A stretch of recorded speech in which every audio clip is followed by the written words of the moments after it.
Praise Lord, praise Lord, praise Lord. Hallelujah, hallelujah, hallelujah. सबको जय जय मसीह की। परमेश्वर हमारा यानी कि सारे संसार का, सारी सृष्टि का, एक बात फिर कह देते हैं कि ये हर धर्म, हर मजहब, हर जाति, हर कौम, हर देश का, हर बच्चे का, हर बूढ़े का, हर जवान का, सबका परमेश्वर है, क्योंकि इसका वचन हमारा जीवन है। हालेलुया। सुनिए, हमने पहले एक बार बताया था कि ये संसार मूर्ति पूजा करता है, हमें उससे कोई मतलब नहीं, हमारा उससे कोई लेना देना नहीं है। हम तो ये चाहते हैं कि संसार सारा बच जाए, अधोलोक में जाने से बच जाए, नरक में तड़पने से बच जाए। हमारा प्रभु परमेश्वर यहोवा का प्रिय पुत्र यीशु मसीह, जो महायाजक, न्यायी और महाराजा होकर धरती पर आ रहा है। हालेलुया। और उसके हाथ में राजदंड होगा और वो अपना न्याय करेगा। इसलिए आज के सुसमाचार के लिए परमेश्वर की बेटी प्रार्थना करेगी। सबको जय मसीह की। परमेश्वर आप सबके साथ है और आप सबसे बहुत प्रेम करता है। Hallelujah, hallelujah. महान परमेश्वर, सर्वशक्तिमान ईश्वर, जमीन आसमान ਦੇ ਮਾਲਿਕ ਤੇ ਖਾਲਿਕ, ਤੁਹਾਡਾ ਧੰਨਵਾਦ, ਤੁਹਾਡਾ ਸ਼ੁਕਰ ਕਰਦੇ ਸੁਆਮੀ, ਅੱਜ ਦੇ ਸੁੰਦਰ ਦਿਨ ਲਈ, ਸੁੰਦਰ ਸਮੇਂ ਲਈ, ਸੁੰਦਰ ਸੁਬਾਹ ਲਈ ਪਿਤਾ ਜੀ, ਜੋ ਸਾਡੀਆਂ ਜ਼ਿੰਦਗੀਆਂ 'ਚ ਬਖਸ਼ੀ ਪ੍ਰਭੂ, ਖੁਸ਼ੀਆਂ ਤੇ ਆਨੰਦ ਦਾ ਦਿਨ ਬਖਸ਼ਿਆ, ਤੰਦਰੁਸਤੀ ਦਿੱਤੀ ਪਿਤਾ ਜੀ, ਔਰ ਆਪਣੇ ਕਦਮਾਂ 'ਚ ਬੈਠਣ ਲਈ ਆਪਣਾ ਫਜ਼ਲ ਬਖਸ਼ਿਆ ਪ੍ਰਭੂ। ਇਹ ਸਭ ਤੁਹਾਡੀ ਦਇਆ, ਤੁਹਾਡੀ ਕਿਰਪਾ ਮੇਰੇ ਪਿਤਾ ਪਰਮੇਸ਼ਵਰ। ਤੁਹਾਡੀ ਬੇਟੀ ਹਿਰਦੇ ਤੋਂ ਤੁਹਾਡਾ ਧੰਨਵਾਦ, ਤੁਹਾਡਾ ਸ਼ੁਕਰ ਕਰਦੀ ਸੁਆਮੀ, ਜੋ ਸੇਵਾ ਬਖਸ਼ੀ ਪ੍ਰਭੂ, ਹਰ ਰੋਜ਼ ਵਚਨ ਦਿੰਦੇ ਆ, ਪ੍ਰਚਾਰ ਕਰਨਾ, ਉਸ ਲਈ ਵੀ ਤੁਹਾਡਾ ਧੰਨਵਾਦ, ਤੁਹਾਡਾ ਸ਼ੁਕਰ ਕਰਦੇ ਆ। ਬੇਨਤੀ ਕਰਦੀ ਪਿਤਾ ਜੀ, ਹੁਣ ਤੁਸੀਂ ਆਪਣੇ ਵਚਨ ਦੇ ਅਨੁਸਾਰ ਸਾਡੇ ਵਿਚਕਾਰ ਆਓ ਔਰ ਵਚਨ ਪੜ੍ਹਨੀ, ਪ੍ਰਚਾਰ ਕਰਨੀ, ਸਾਡਾ ਮੂੰਹ ਬਣ ਕੇ ਬੋਲੋ ਪਿਤਾ ਜੀ, ਤਾਂ ਕਿ ਤੁਹਾਡਾ ਦਿੱਤਾ ਵਚਨ ਤੁਹਾਡੀ ਇੱਛਾ ਦੇ ਮੁਤਾਬਿਕ ਮੇਰੇ ਪਿਤਾ ਪਰਮੇਸ਼ਵਰ ਦੁਨੀਆ ਦੀ ਸ਼ੋਰ ਤੱਕ ਪਹੁੰਚੇ। ਤੁਹਾਡਾ ਧੰਨਵਾਦ, ਤੁਹਾਡਾ ਸ਼ੁਕਰ ਕਰਦੇ ਹਾਂ ਪ੍ਰਾਰਥਨਾ ਸੁਣਨ ਲਈ। ਪ੍ਰਾਰਥਨਾ ਪ੍ਰਭੂ ਯੀਸ਼ੂ ਦੇ ਸਮਰਥੀ ਤੇ ਪਵਿੱਤਰ ਨਾਮ ਵਿੱਚ ਮੰਗ ਲੈਂਦੇ ਹਾਂ, आमीन। आमीन। ऐसा लगता है कि हम परमेश्वर को पुकार रहे हैं और वो हमारी ऐसे बात सुनता है। अगर ऐसी बात आपको भी एहसास में हो जाए तो मेरे साथ गुनगुनाएं। बोल यहोवा, सुनता तेरा दास, वाणी तू अपनी सुना दे। बोल यहोवा, सुनता तेरा दास, वाणी तू अपनी सुना दे। वचन पे चलना सिखा दे,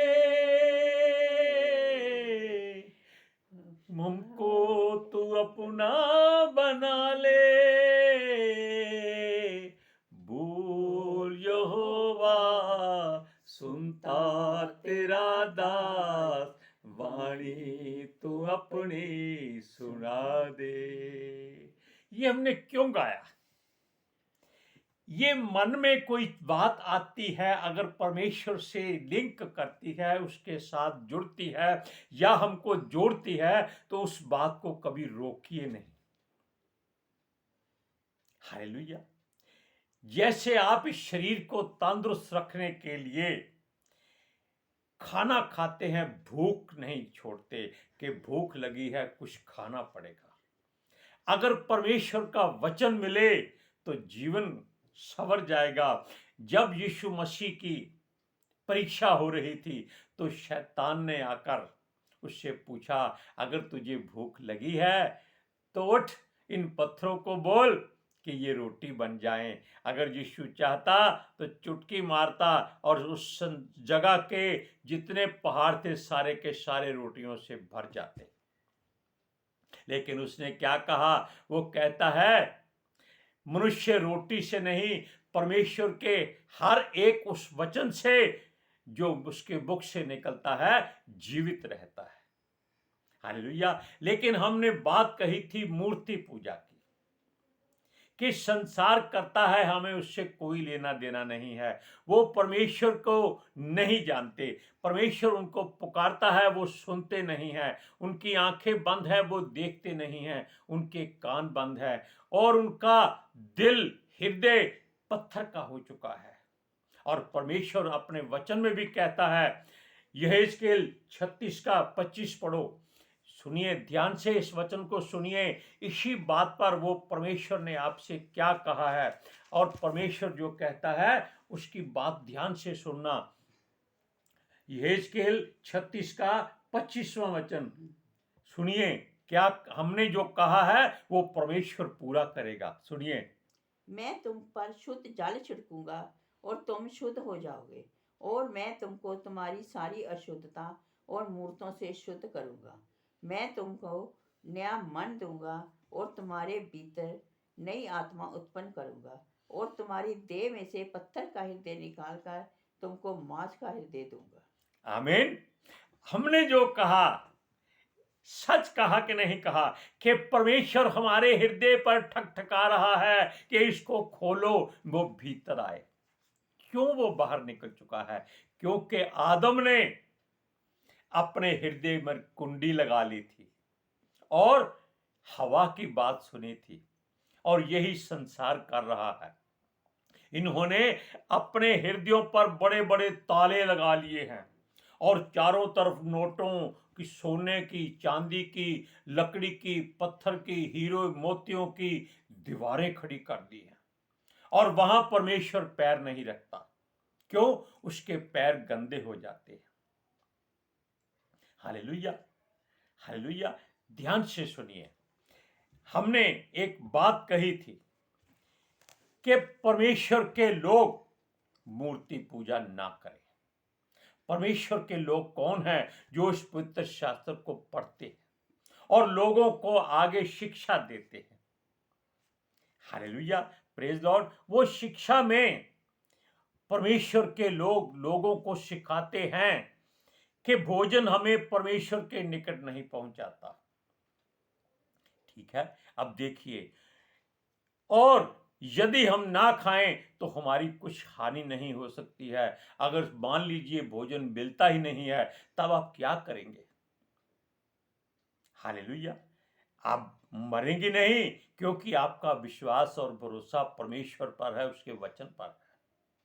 वो आपको मरने नहीं देगा। ये बात भी हम बता चुके हैं, क्योंकि वो जीवन देता है, क्योंकि वो खुद जीवित परमेश्वर है। हालेलुया। अब सुनिए, और यदि हम भोजन ना खाएं तो मरेंगे नहीं। आगे लिखता है, चौकस रहो, ऐसा ना हो तुम्हारी वह स्वतंत्रता कहीं छीन ना ले। इसलिए हम पढ़ते हैं कि आप सोच लीजिए, चौकस रहो, ऐसा ना हो तुम्हारी वह स्वतंत्रता कहीं निर्बलों के लिए ठोकर का कारण ना बन जाए। ध्यान से सुनिए, इस वचन को फिर से पढ़ते हैं। पहला कुरिन्थिया 8वां अध्याय, उसका 8वां और 9वां वचन।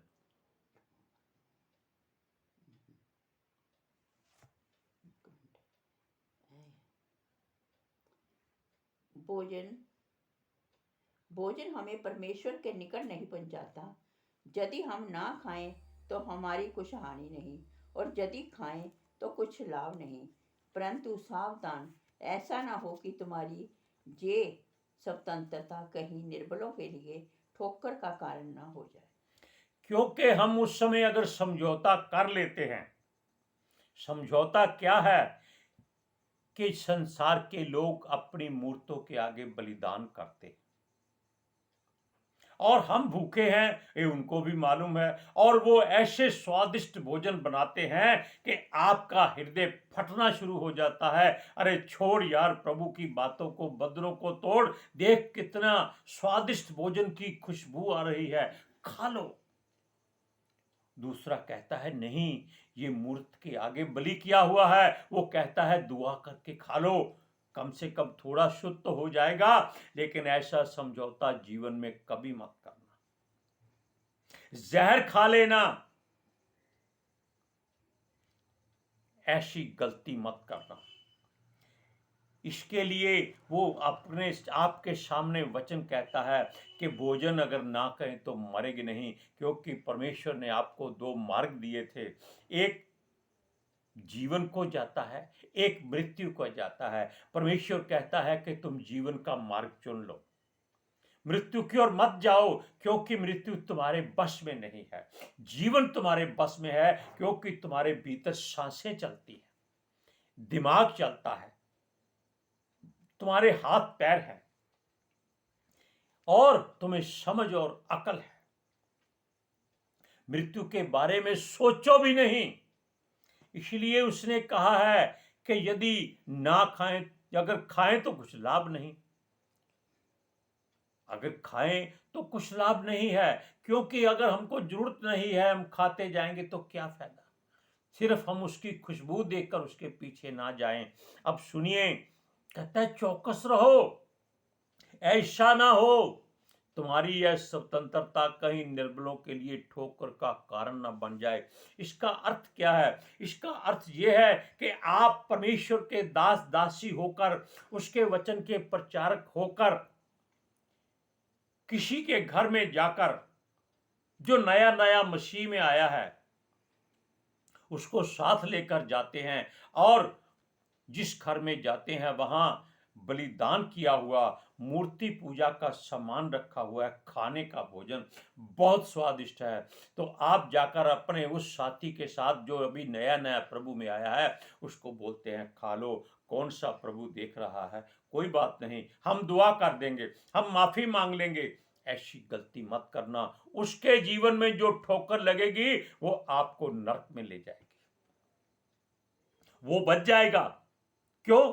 उसने आपका कहना माना है, आपको देखा है कि ये प्रभु का दास है, अगर ये खा सकता है तो मैं क्यों नहीं खा सकता। वो गलती में थोड़ी सजा भुगतेगा, लेकिन आपको नरक का दंड मिलेगा, बलती जलती हुई आग में आपको रहना पड़ेगा। क्योंकि एक वचन और पढ़ते हैं, पहला कुरिन्थिया 8वां अध्याय, उसका पहला और दूसरा वचन।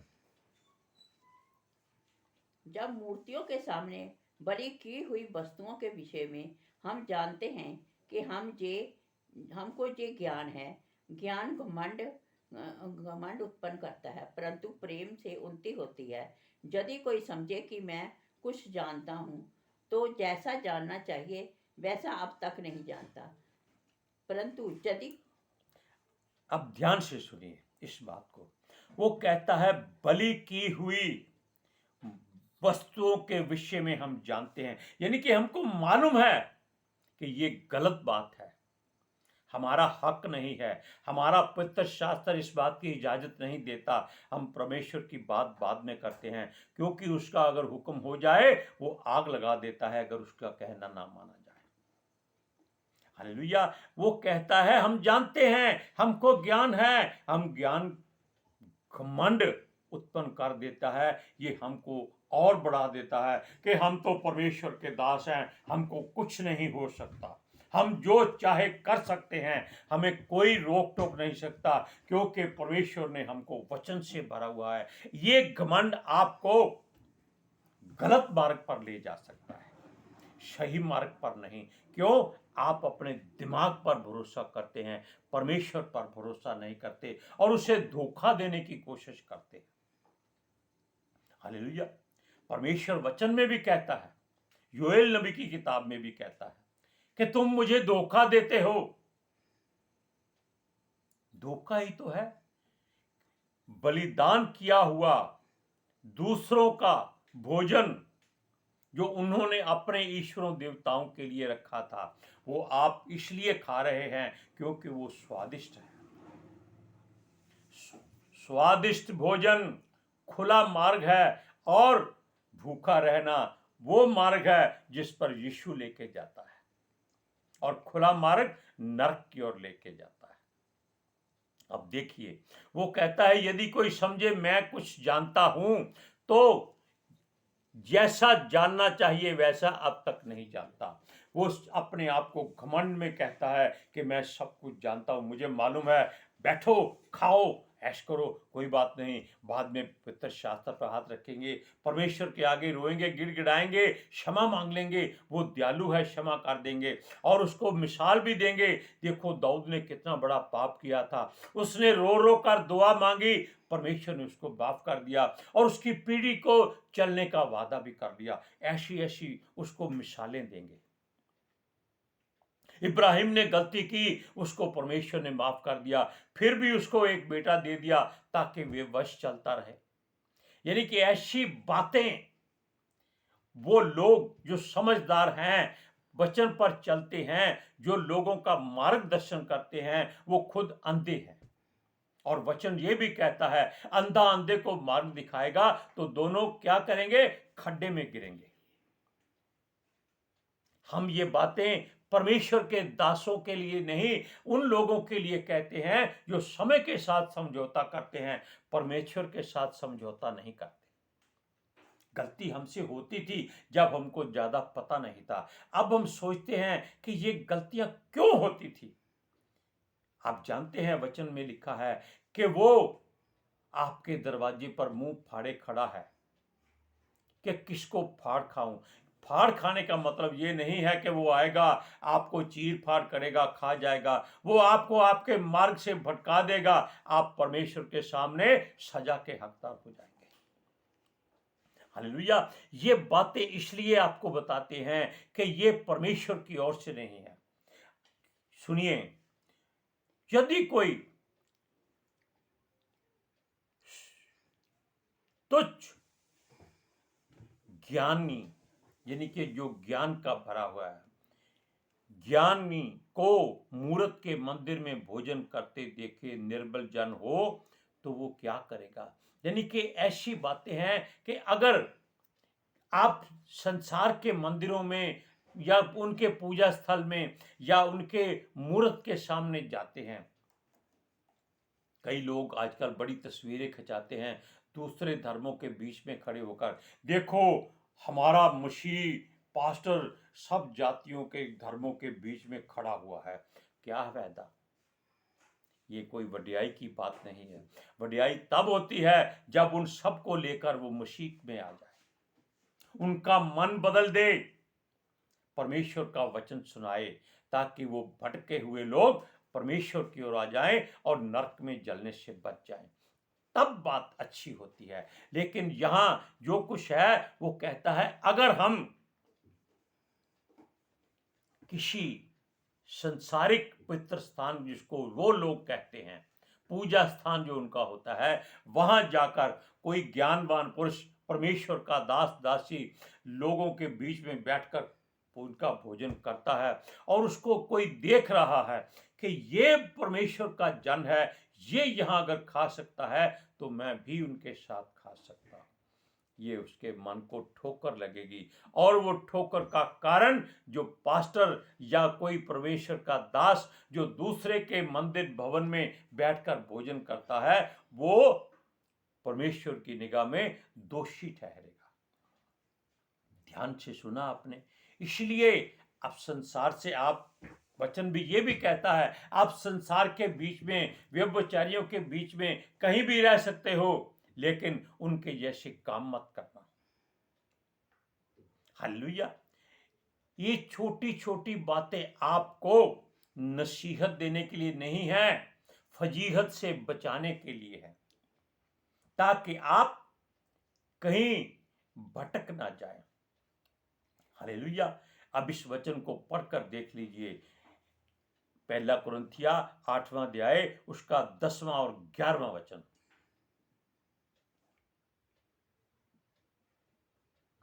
क्योंकि यदि कोई तुझ ज्ञानी को मूर्ति के मंदिर में भोजन करते देखे और वह निर्मल जन हो निर्बल जन हो, तो क्या उसके विवेक की मूर्ति के सामने बलि की हुई वस्तु खाने का साहस ना हो जाएगा। इस रीति से मेरे ज्ञान के कारण तेरे ज्ञान के कारण इस रीति से तेरे ज्ञान के कारण वह निर्बल भाई जिसके लिए मसीह मरा नष्ट हो जाएगा। अब देख लीजिए इस बात को। आप किसी के ठोकर का कारण मत बनिए। Hallelujah, praise Lord. आज के सुसमाचार के लिए परमेश्वर की बेटी प्रार्थना करेगी। Hallelujah. Thank you Jesus, thank you Lord, thank you ਪਵਿੱਤਰ ਆਤਮਾ ਜੀ। ਤੁਹਾਡਾ ਧੰਨਵਾਦ, ਤੁਹਾਡਾ ਸ਼ੁਕਰ ਕਰਦੇ ਸੁਆਮੀ, ਸਾਡੇ ਵਿਚਕਾਰ ਆਉਣ ਲਈ, ਵਚਨ ਪੜ੍ਹਨ 'ਚ, ਪ੍ਰਚਾਰ ਕਰਨ 'ਚ, ਸਾਡਾ ਮੂੰਹ ਬਣ ਕੇ ਬੋਲਣ ਲਈ ਪਿਤਾ ਜੀ। ਤੁਹਾਡੀ ਬੇਟੀ ਹਿਰਦੇ ਤੋਂ ਤੁਹਾਡਾ ਧੰਨਵਾਦ, ਤੁਹਾਡਾ ਸ਼ੁਕਰ ਕਰਦੀ ਸੁਆਮੀ। ਸੱਚਮੁੱਚ ਖੁਦਾ, ਤੁਹਾਡਾ ਦਿੱਤਾ ਵਚਨ ਤੁਹਾਡੀ ਇੱਛਾ ਦੇ ਮੁਤਾਬਿਕ ਮੇਰੇ ਪਿਤਾ ਪਰਮੇਸ਼ਵਰ ਦੁਨੀਆ ਦੀ ਸ਼ੋਰ ਤੱਕ ਪਹੁੰਚੇ, ਲੋਕ ਸੁਣਨ ਔਰ ਸੱਚਾਈ ਨੂੰ ਜਾਣਨ ਔਰ ਸੱਚਾਈ ਉਹਨਾਂ ਨੂੰ ਆਜ਼ਾਦ ਕਰੇ ਪਿਤਾ ਜੀ। ਮੈਂ ਤੁਹਾਡਾ ਧੰਨਵਾਦ, ਤੁਹਾਡਾ ਸ਼ੁਕਰ ਕਰਦੀ ਹਾਂ ਸੁਆਮੀ। ਔਰ ਤੁਹਾਡੇ ਬੱਚੇ ਹਮੇਸ਼ਾ ਤੁਹਾਡੀ ਸ਼ਾਂਤੀ ਔਰ ਤੁਹਾਡੇ ਅਨੁਗ੍ਰਹਿ ਵਿੱਚ ਬਣੇ ਰਹਿਣ। आमीन। आमीन। परमेश्वर आपको किसी के आगे या किसी के सामने ठोकर का कारण ना बनने दे। संभल जाइए बस। सबको जय मसीह। जय मसीह की।